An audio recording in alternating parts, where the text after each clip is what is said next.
ఈ రోజున్న ఈ జనరేషన్ పోటీ పడేది రాబోయే రోజుల్లో ఈ గ్రామం ఆ గ్రామం కాదు, ఈ రాష్ట్రం ఆ రాష్ట్రం కాదు, మన పిల్లలు దేశంతో కాదు పోటీ పడేది, రేపొద్దున వీళ్ళు పోటీ పడేది ప్రపంచంతో పోటీ పడతారు అన్నది మనం అందరం కూడా జ్ఞాపకంలో పెట్టుకోవాలి.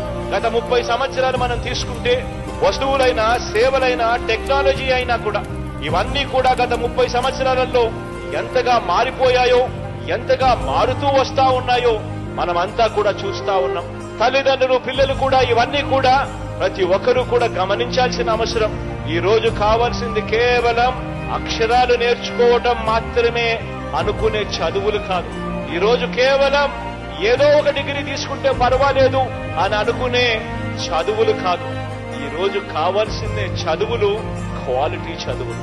ఈ రోజు కావాల్సిన చదువులు ఇవాళ తరం రేపు భవిష్యత్తులో పోటీ ప్రపంచంలో నిలబడి గెలవగలిగే క్వాలిటీ చదువులు ఈ రోజు మన పిల్లలకు అవసరం.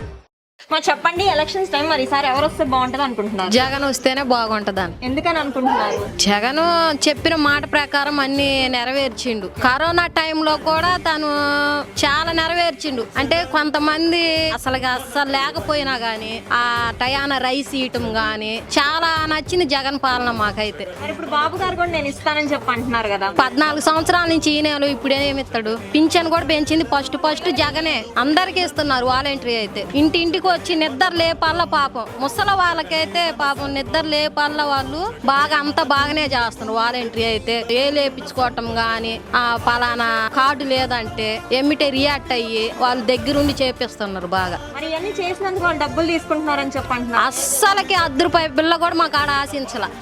మాకు వస్తారు కదా ఇంట్లోకి ₹10 బిల్ల కూడా తీసుకోరాళ్ళు. వస్తారు పాపం ముసలోళ్ళు మా ఇంట్లోనే ఉన్నారు, 2-3 ఉన్నారు. వాళ్ళని లేపల్ల పాపం ఇచ్చి వెళ్ళిపోతారు. వాలంటీర్స్ వల్ల అయితే ఉపయోగం ఉందంటారు. ఉంది, వాలంటీర్ వల్ల చాలా ఉపయోగం ఉంది. ముసలి వాళ్ళకి చాలా పాపం వాళ్ళు ఎండలో కష్టపడి సాయంత్రం దాకా కూర్చుంటారు ఆ బళ్ళు కాడికి పోయి. ఆ ఇబ్బంది లేకుండా వాళ్ళు ఇంటి కాడికి వచ్చి బాగానే ఇస్తున్నారు డబ్బులు. మరి టీడీపీ జనసేన పొత్తుతో వస్తున్నాయి, మరి ఎలా ఉంటుంది సార్? సింహం సింగిల్ గానే ఉంటది. ఎంత మంది వచ్చినా జగన్ అన్నే గెలుస్తాడు. ఎవరంటారు మరి? జగన్ అన్నే. మళ్ళీ జగన్